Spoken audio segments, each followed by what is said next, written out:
砍伤雷利左眼的王者剑士，拥有让多拉格感到畏惧的战斗力，给白胡子的胸口留下唯一伤疤。他就是红发香克斯的长辈，神之骑士团的最高首领加林胜。凭借无敌的剑术被伊姆选为五老星。加林胜第一次登场的时候，尾田就给他一个王者剑士的称号，这无疑是在强调他的实力，是能比肩罗杰和白胡子的存在。多拉格对海军和 CP 组织没有害怕过，但在听到神之骑士团出动的时候，却露出了一脸惊慌畏惧的表情。如果不是因为加林胜的战斗力强悍，作为革命军首领的龙绝对不会感到害怕。白胡子和雷利也能证明加林胜的强大。在38年前的神之谷大战中，除了洛克斯和罗杰两个海贼团外，还有卡普率领的海军以及天龙人的护卫神之骑士团。当时的加林胜就是其中最耀眼的成员，在那场都是顶级强者的传说战斗中，依旧有着大杀四方的亮眼表现。多年后，白胡子见到香克斯，直接来了一句：“看到你的那张脸，我胸口的那道伤疤就会隐隐作痛。”我们知道香克斯与加林胜有着血缘关系。当五老星得知乌塔是红发的女儿时，集体说那是费加兰德家族的孩子，可见香克斯也是来自费加兰德家族。如此来看，白胡子胸口的那道伤疤，就是来自神之骑士团的首领加林胜。当年被罗杰邀请一起出海时，雷利的左眼还没有那道深深的伤疤。多年后对战白胡子海贼团时，雷利的左眼已经出现一道明显伤疤。在这期间，只知道他参加过神之谷大战，当时的雷利应该具备4皇级战力，能砍伤他左眼的人只能是王者级别的强者。加林胜就是最有可能的人之一。伊姆之所以让他顶替萨坦成为五老星，除了加林胜有天龙人贵族的身份外，就是看中他堪称王者的强悍实力，在动荡的世界局势中更能维护天龙人的统治。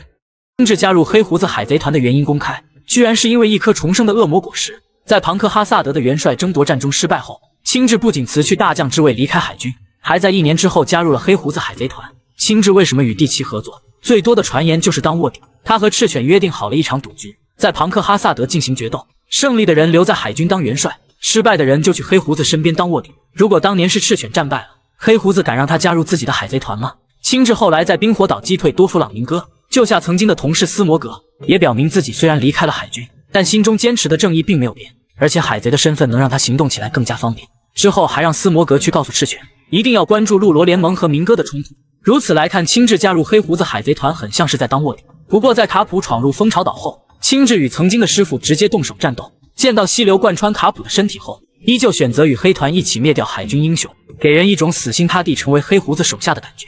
从贝加庞克公布的世界真相中，或许能找到青雉加入黑团的真正原因。未来整个世界会被大海吞没，导致海平面上涨的原因就是地震，而且贝加庞克还强调说，地震并不是自然灾害所致，而是人为因素。目前能制造地震的人只有2个，一个就是当今世界之王伊姆，他手中的圣母烈焰能轻松毁灭岛屿，也会导致地震，迫使海平面上涨。另一个就是超人系阵阵果实，被认为拥有毁灭世界的力量。白胡子在马林范多丧命后，黑胡子从他的手中抢走阵阵果实，立马就扬言毁掉整个马林范多，却被大佛战国一巴掌拍吐血。经过了结之战的马尔科也说，得到阵阵果实的黑胡子他们无法企及，外加黑胡子拥有奇葩的身体结构以及成为世界之王的野心，青雉并不希望世界变得民不聊生。加入黑胡子海贼团的原因就是阻止蒂奇用阵阵果实破坏世界。杰为何会在拉夫德鲁大笑不止？在海贼王1113话终于给出了答案。当年罗杰开启白嫖色霸气，忽悠雷利戴兹加入海贼团，两人计划将世界闹个天翻地覆，去寻找连成一片的大秘宝。38年前在神之谷大战过，卡普与罗杰联手击溃洛克斯之后，罗杰海贼团彻底成为大海的霸主。经过几年的航行抵达水仙星岛，发现那里并不是世界的尽头，也没有将世界连成一片的大秘宝 One Piece。 后来罗杰与白胡子海贼团交战，遇到从和之国出来的光月玉田，得知玉田拥有解读远古文字的能力，罗杰居然主动给白胡子下落，恳请他将玉田借给自己1年，去寻找乔伊波伊留下的大秘宝。之后罗杰海贼团找到4块路标正文，研究出前往拉夫德鲁的路线。不过当他们寻找到 One Piece 之后，所有人都是一副哭笑不得模样。罗杰甚至说大秘宝是个笑话，而且还表示他们来到太早了。之后罗杰将海贼团解散，主动向海军自首，开启大海贼时代。罗杰见到 One Piece 后为何大笑？剧情中至今也没有给出交代。有人说所谓大秘宝并不是宝藏，只是乔伊波伊留下的一个愿望。在海贼王漫画1113话中，贝加庞克宣布出世界的真相，在未来海平面将会剧烈上升，整个世界都会沉入大海之中。罗杰在拉夫德鲁找到的 One Piece 或许就是拯救人类的方法。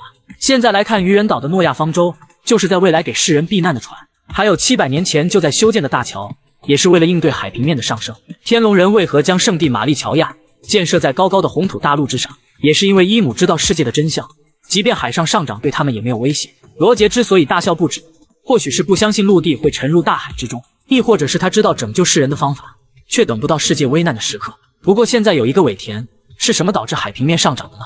难道就是贝加庞克制造的超强兵器母火种吗？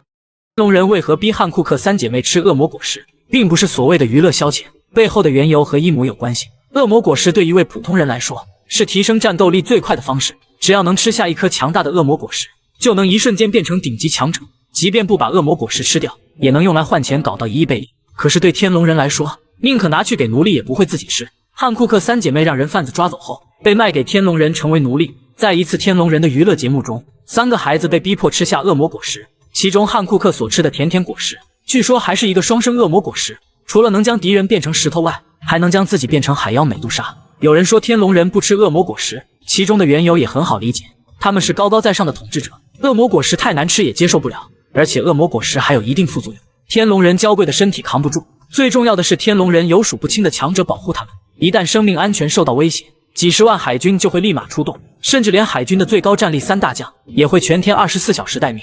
除此之外，还有谍报机关 CP 组织帮助他们排除潜在威胁。神之骑士团的战力不亚于4皇，也会在天龙人危难时登场。综合来看，天龙人确实不需要吃恶魔果实，但是伊姆大人和吴老星都是能力者。38年前在神之谷举办狩猎，也是准备了5个神级果实。可见天龙人不吃恶魔果实的原因，并不是有足够的人保护他们。在海贼王漫画1113话中，贝加庞克表明世界终将沉入大海，天龙人将圣地建在红土大陆上，也是避免未来会被海水淹没。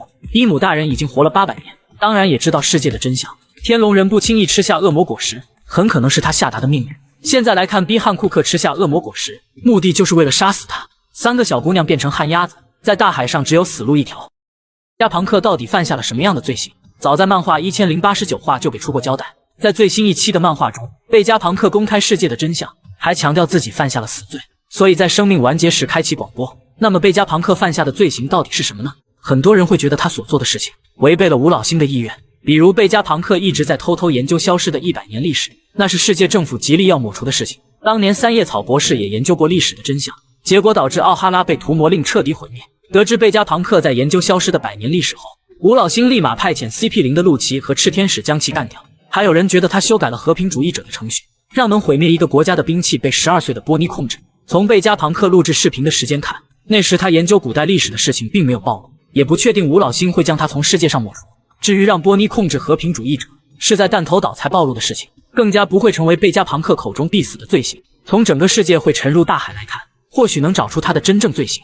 加入海军之后，贝加庞克一直在研制武器，有战斗力能吊打超新星的和平主义者，还有可以替代王下七武海的赤天使，以及一次攻击就能摧毁一座岛屿的圣母烈焰。配合革命军行动的露露西亚王国就消失在圣母烈焰之下。在海贼王漫画1089话中，露露西亚王国已经变成深海巨洞，巨大的海啸在世界各地频频发生，海平面也上涨了数米之高。吴老星抵达弹头岛的目标，就是确保制造圣母烈焰的母火种安全。导致世界沉入大海的真正原因，或许就是圣母烈焰所致。伊姆频繁使用这种毁灭性的武器来消灭那些违背天龙人的国家。如此来看，贝加庞克的必死罪行，并不是违背了吴老星的意愿，而是他制作出来的圣母烈焰是摧毁这个世界的根本原因。赤犬从海军中将到大将的原因公开，也难怪他能够接替战国成为元帅。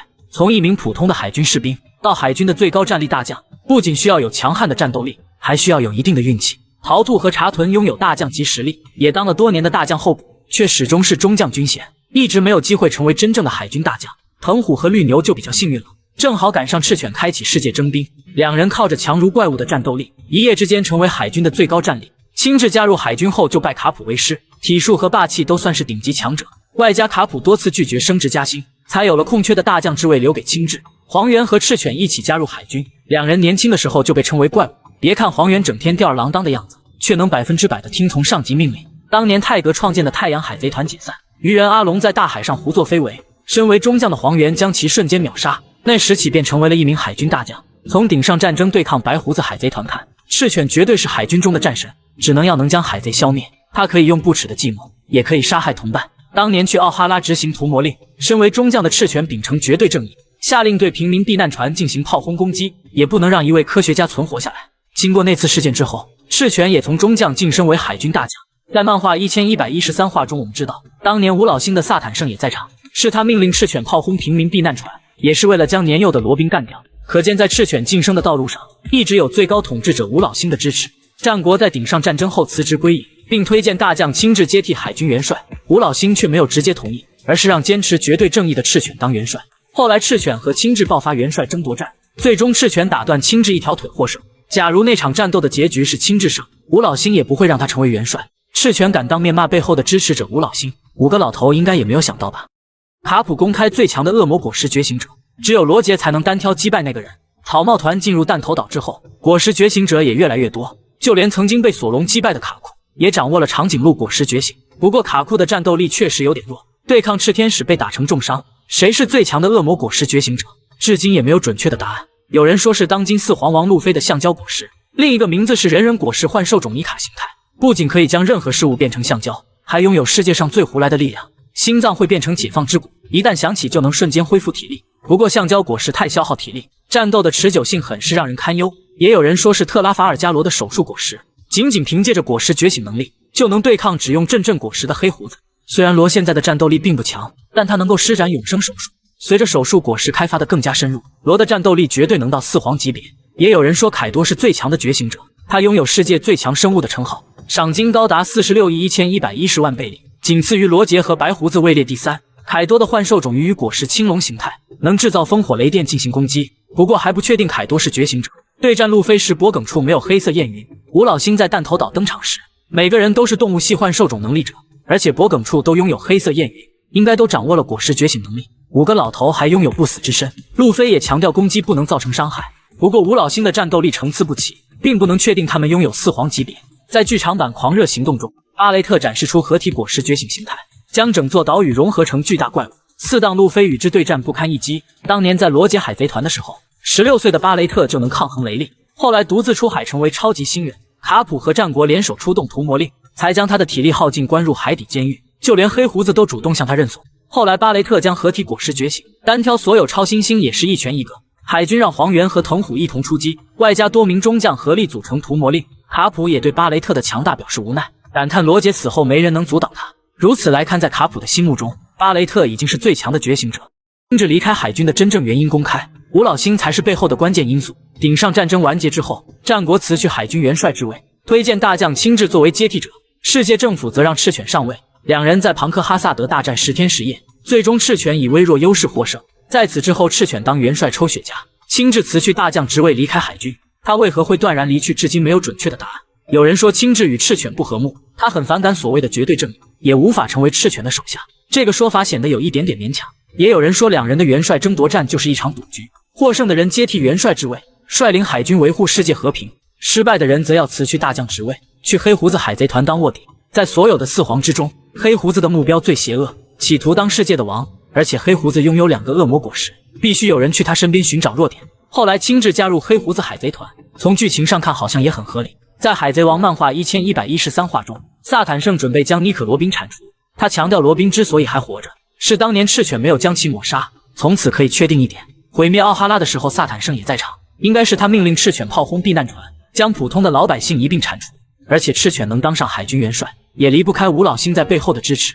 从在弹头岛的战斗来看，5个老头的做事风格极其残忍。所谓普通的平民百姓，在他们的眼中就像蝼蚁一把。亲自认为赤犬当上海军元帅会彻底沦为吴老星的走狗，即便留在海军能保住大将之位，也无法实现自己坚持的正义。后来亲自在庞克哈萨德登场，秒杀多弗朗明哥，救下斯摩格，也明确表示自己的立场没有变，海贼的身份更加利于他做事，并且嘱咐斯摩格回去告诉赤犬，一定要派人去德雷斯罗萨事件。可见在亲自的内心中并没有记恨赤犬，而是不愿意成为吴老星残害平民的工具罢了。13位超新星中最强的6位都有谁？艾斯仅仅排在第5名，索隆已经超越2位赏金30亿强者。第6名卡文迪许，赏金3亿3000万贝利。在德雷斯罗萨登场时，卡文迪许就展示过超强的实力，仅仅用了一招就干掉了竞技场上所有的敌人。萨博也称赞他的实力非常强。在对战唐吉诃德海贼团时，卡文迪许并没有展示全力，赏金却能比当时的索隆高1000万贝利，也能反映出海军非常认可卡文迪许的战斗力。第5名艾斯，赏金只有5亿5000万贝利。艾斯的战斗力上限一直没有准确的定论，有人说他能匹敌海军大将，对战亲自场面上完全不落下分，可是在对战大将赤犬的时候却被对方一拳打飞了出去。艾斯能成为白胡子海贼团2番队长，整体实力应该很接近马尔科。即便没有大将级别的实力，也不会比所谓的海军大将差很远。第4名铁头王基德，赏金30亿贝利。当年超新星在香波地群岛登场，基德的赏金甚至比路飞还高。他在新世界的表现也还不错，闯入蛋糕岛击败以为将星。不过在对抗红发海贼团时，惨遭本贝克曼打断一条胳膊。在鬼岛联手罗对战四皇大妈，使用此果实觉醒能力获胜。不过在遇到四皇香克斯的时候，连一招神臂都没挡住，惨遭秒杀。第3名特拉法尔加罗，赏金也是30亿贝利。罗不仅拥有冷静聪明的头脑，还有一颗堪称神级的手术果实。在鬼岛对战大妈的时候，罗的果实觉醒能力比基德更具杀伤力。后来在圣者岛遇到黑胡子海贼团，使用超强武装色驱散病果实，单挑只用阵果实的黑胡子，还能将对方狠狠揍了一顿。单从对战四皇的表现看，罗的整体实力绝不在基德之下。不过罗的体力差以及不会霸王色，限制了他的战斗力上限。第2名阎王索隆，赏金11亿1100万贝利。经过与炎灾境的一场战斗，索隆成功登基地狱之王，不仅征服了最凶恶的妖刀炎魔，还掌握了霸王色霸气。抵达弹头岛之后对战卡库，用绝对碾压的表现获胜。还有与开启果实觉醒的陆奇交战，也是一招3刀流将其砍倒。当今索隆绝对有大将级战力，掌握霸禅攻击后能接近四皇级别。第1名太阳神路飞，赏金30亿贝利。击败世界最强生物凯多后，路飞成为真正的海上皇帝，拥有最逆天的幻兽种尼卡果实，还有最顶尖的霸王色缠绕攻击。在弹头岛对战黄猿和撒坦圣，也是以绝对的优势获胜。不过路飞体力不足算是缺陷，距离香克斯应该还有一些差距。纳利亚一族被灭的原因公开，伊姆下令将炎灾境的父母干掉。据说在几百年前的红土大陆之上，居住着被称为神的路纳利亚一族，他们背后会始终燃烧着一团火焰，而且火焰具有非常强悍的攻击能力。当火焰消失的时候，他们的速度和力量会大幅增加，同时身体的防御能力则会大大降低。而且路纳利亚一族可以在任何条件下生存，正是靠着如此强悍的能力，他们才被世人称之为神。不过在几百年前却惨遭灭族，只有百兽海贼团的炎灾境存活下来。当年凯多被海军抓捕关入监狱，小时候的炎灾境也被关在那里。海军对境做各种各样的实验，企图研究路纳利亚种族强大的原因。后来凯多在逃离海军基地的时候，特意让炎灾境跟着自己当小弟，也是因为看中境特殊的身体，认定他有能力和自己一起征服世界。后来四皇大妈与凯多结成同盟，一度邀请炎灾境能加入自己，也是因为他知道路纳利亚一族的强大，不希望万国缺少如此种族。贝加庞克在研制赤天使的时候，也加入了路纳利亚的种族基因，让赤天使拥有非常强悍的防御力，即便面对四皇也有一战之力。黑胡子在九蛇岛见到赤天使鹰眼时，也是被吓出一脸惊讶的表情，被眼前的褐色皮肤和白色头发震惊，可见他也知道曾经神族的强悍。就是如此强悍的路纳利亚一族，到底是什么力量将他们灭族的呢？其实很容易就能找到答案，就是当今的世界之王伊姆大人。贝加庞克宣布世界真相时强调，未来整个世界都会沉入大海。伊姆知晓那消失的100年历史，自然也知道这个世界的结局如何。他将路纳利亚一族赶出红土大陆，才建造了当今的圣地玛丽乔亚。吴老星在弹头表现出恐怖的战斗力，结合战力依旧是迷的神之骑士团，即便是被称之为神的路纳利亚族，也无法在他们的攻击下存活。不出意外，炎灾境的父母就是在那场战斗中丧命。那么炎灾境又是怎么存活下来的呢？谁是最强的霸王色缠绕使用者？路飞居然排倒数第3，凯多也才第5名。第8名冥王雷利，海贼王罗杰的副船长。七武海制度废除之后，黑胡子前往九蛇岛抢夺甜甜果实，趁着汉库克攻击科比的时候，一把抓住汉库克的脖颈。雷利释放着霸王色登场，让黑胡子带着手下乖乖离开。事后雷利告诉汉库克，他现在年纪大了，没有信心打赢黑胡子，可见年轻时候的冥王雷利也应该拥有不输四皇的战斗力。第7名夏洛特00，赏金43亿8800万贝利。大妈去和之国找路飞报仇，与凯多霸王色缠绕对轰撕裂天空。不过在与凯多结成同盟之后，就化身草帽团的名誉船员，见到飞六包佩吉万对小玉出手，一拳霸王色缠绕攻击将其秒杀。在此之后对战基德和罗，大妈却始终没有用霸禅攻击，最终被2位超新星联手击败，也难怪他曾被评价为最弱四皇。第6名新晋四皇路飞，赏金30亿贝利。在鬼岛对战世界最强生物凯多，路飞学会霸王色缠绕攻击，不过霸王色的强度并不算高，被凯多一记狼牙棒打入大海之中。路飞最终能击败凯多，主要还是依赖尼卡果实的输出。草帽团抵达弹头岛之后，路飞的战斗力得到进一步升级，一个人能轻松应对大将黄猿和五老星萨坦圣。此时路飞的整体实力应该超越了四皇大妈。第5名凯多，被誉为世界最强生物。白胡子在马林范多丧命后，凯多就成为赏金最高的人，在鬼岛战争的表现堪称无敌，一个人抵挡众多强者的多轮攻击。虽然被太阳神尼卡击败，但凯多的整体实力远在路飞之上，而且五老星一直不敢进攻和之国，也是因为忌惮凯多强悍的实力。第第4名香克斯，面子果实能力者。传言香克斯拥有最强的霸王色，也是唯一能造成物理伤害的人。在和之国近海释放霸王色，吓得大将绿牛灰溜溜的逃跑。赏金30亿的基德企图挑战香克斯，结果被一招霸缠神臂秒杀。香克斯还拥有瞬间移动的能力，吴老星都得给他一个面子。当年凯多企图去马林范多搞事情，结果被香克斯打了回去。是否可以说现在的香克斯已经算得上世界最强男人了呢？第3名爱德华纽盖特，被誉为世界最强男人。白胡子曾经与罗杰经常交战，两人霸王色缠绕对轰不分胜负。不过去马林范多救艾斯，白胡子却没有使用霸缠攻击。有人说是因为伤病缠身所致，也有人说是害怕伤及同伴。他的赏金能仅次于罗杰，足以证明他世界最强男人的实力。第2名铁拳卡普，也被世人称为海军英雄。卡普与罗杰是多年的对手，也曾将罗杰海贼团多次逼入绝境，可见他们俩的战斗力差不多，与白胡子孰强孰弱很难界定。去蜂巢岛就爱图克比，卡普一记霸缠银河冲击摧毁城镇，最终被宇之溪流偷袭重伤，惨遭黑团干部围攻，下落不明。第1名戈尔蒂罗杰，史上唯一的海贼王，说他是最强的霸缠使用者，绝对没有人会提出异议。尾田也曾不止一次公开强调，罗杰是靠强悍的实力称霸大海。当年用一招霸王色缠绕攻击神臂，轻轻松松秒杀光月玉田。不过等到路飞当上海贼王之后，战斗力能否匹敌罗杰呢？老星为何要抹除莫利亚的原因公开，原来他在2年前就见过伊姆的真容。顶上战争刚刚完结，吴老星就下令让明哥抹除莫利亚。不过莫利亚的命比较大，当着明哥与和平主义者的面逃走。吴老星为何要将莫利亚抹杀，一直让所有海米无法理解。如果是因为莫利亚的战斗力弱，可以直接剥夺他的七武海称号，像当年的克洛克达尔一样，直接关入海底监狱第6层就好。亦或者像暴君雄一样，把他变成奴隶给天龙人当玩具。只能说莫利亚掌握了某种信息，让吴老星不得不将其铲除。当年草帽团去恐怖3维帆船冒险，击败了还是七武海的莫利亚，之后吴老星也是一反常态，命令暴君雄彻底抹除草帽一伙。吴老星的这波操作也很奇怪，路飞击败老沙后没有被处置，后来闯入司法岛救走罗宾，击败史上最强的 CP9 成员陆奇，直接挑战到世界政府的权威。吴老星也没有下令抹杀路飞，为何会在路飞击败莫利亚之后将其抹杀在恐怖3维帆船呢？从伊姆联手吴老星攻击萨博的画面，或许可以找到其中的答案。当时伊姆和吴老星一样变成巨大的怪物形态，从外形上很像是当年恐怖3维帆船出现的巨大黑影。有人说那个巨大黑影就是佐乌的相主，单单从相主的体型上看确实非常合理。不过相主的活动范围在新世界，根本不可能在恐怖3维帆船出现。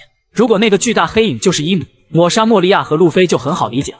路飞吃下的橡胶果实正是800年前乔伊波伊的恶魔果实。伊姆也想看看路飞的真正力量能否成为传说中的太阳神尼卡，于是他来到恐怖3维帆船，只看到了橡胶果实的2档和3档，判断幻兽种尼卡果实不会觉醒，才没有在那时直接干掉路飞。可能是伊姆担心莫利亚看到了自己，才在顶上战争之后将其抹杀。只不过莫利亚整天想着搞僵尸，应该没有注意到3维帆船的巨大怪物。还有就是让暴君雄抹除草帽一伙，一方面是伊姆担心他们看到自己，另一方面是将路飞彻底铲除，以免他日后会觉醒橡胶果实。伊姆下达5次抹杀令全部失败，却导致2人丢掉性命，一人无意中救了卡普。当年罗杰在罗格镇被公开处刑后，伊姆却下令将他的后代一并抹杀。海军满世界寻找陆九的下落，也没能阻止艾斯的诞生。不过艾斯没能像罗杰一样成为海贼王，为了给同伴萨奇报仇，被黑胡子击败送给海军，最终在马林范多被公开处刑，用身体抵挡赤犬的岩浆拳头，救下路飞，自己丢掉性命。为了掩盖消失的100年历史，伊姆曾下令抹杀奥哈拉的所有学者。海军让身为中将的赤犬和亲自率领屠魔令，宁可炸掉平民避难船，也要确保抹除奥哈拉的学者。亲自不满赤犬的绝对正义，私下放走了年幼的尼可罗宾。即便海军给出7900万的悬赏令，认定他就是恶魔之子，还是让罗宾活了下来，成为草帽一伙的成员。后来在鬼岛大决战的时候 ，CP0 抓捕罗宾再次失败，希望罗宾在弹头岛事件能从吴老星的手中安全逃走。多弗朗明哥绝对是伊姆大人的眼中刺，他原本也是一名天龙人，还掌握圣地玛丽乔亚的大秘宝，在当七武海的时候，经常与世界政府的高层做交易，手中一定掌握着伊姆很多不可告人的秘密。被路飞在德雷斯罗萨击败后，明哥被关入海底大监狱，伊姆就曾下令将其抹除。不过有麦哲伦看守没能成功，当下麦哲伦整天守在明哥身边，想要暗杀他基本不可能。莫利亚是最弱的一名七武海，居然能让伊姆亲自下令抹杀他。顶上战争完结之后，明哥接到高层命令除掉莫利亚，不过被他在和平主义者的围攻下逃走。后来莫利亚去蜂巢岛找阿布，被溪流偷袭后关入牢房。卡普对战黑胡子海贼团时，佩罗娜偷偷将莫利亚救走，而且卡普被击败后下落不明，很可能是被莫利亚带走了。贝加庞克一直在偷偷研究消失的100年历史。伊姆得知后，让 CPU 的陆奇出动，前往弹头岛将其抹杀。结果陆奇被路飞击败，没有完成任务。但是贝加庞克却被黄猿和萨坦圣的攻击干掉。不过让伊姆更头疼的是，贝加庞克死后公开了世界真相。贝加庞克公开能毁灭世界的方法，目前只有伊姆与黑胡子2个人能做到。说起能毁灭世界的力量，很容易想起3件古代兵器。海王波塞冬是鱼人公主白星，能操控大海的霸主海王类，引发巨大海啸吞没世界，可以说轻而易举。不过白星公主天生心地善良，不会让海王类去做坏事。冥王普鲁托是一艘巨大战舰，就停靠在河之国的海面之下。据说一次攻击能毁灭一座岛屿，也有可能覆灭整个世界。得到冥王需要佐乌的相主亲自出动，能命令他的人只有桃之助。不过桃之助没有让冥王现世的打算。天王乌拉诺斯是什么还没有确定，传言是可以操控天气的能力。娜美能很敏锐地感知天气变化，说不定他就是古代兵器天王。不过娜美的眼中只有财宝，毁灭世界的事情他也不会干。贝加庞克在公布世界真相时说，是地震导致海平面上升淹没世界。能产生地震的方式有2种，一种就是超人系阵阵果实。当年白胡子去马林范多救艾斯，战国也表示他有毁灭世界的力量。白胡子用地震引发巨大海啸，差一点就将海军基地彻底吞没。黑胡子冒着丢掉性命的危险，也要将阵阵果实收入囊中。可见阵阵果实拥有的力量，的确能将整个世界彻底毁灭。第2种毁灭世界的方法，就掌握在伊姆大人的手中。为了教训与革命军合作的国家，伊姆出动大杀器圣母烈焰，那是贝加庞克利用母火种研究出来的终极武器，一次攻击就能毁灭露露西亚王国。在那之后，大海中会出现一个深坑，世界各地都会遭到巨大海啸的袭击，海平面也随之增长了不少。一旦伊姆大人频繁使用圣母烈焰，世界毁灭只是时间问题。吴老星之所以亲自去弹头岛，一个目的是彻底抹杀草帽一伙，另一个目的是得到母火种，制造更多的圣母烈焰，消灭反抗者。如此来看，世界沉入大海的罪魁祸首，就是伊姆大人频繁出动大杀器圣母烈焰所致。伟大航路堪称神级的3个恶魔果实，进入新世纪后，他们的能力却烂大街了。当年艾斯在阿里巴斯坦登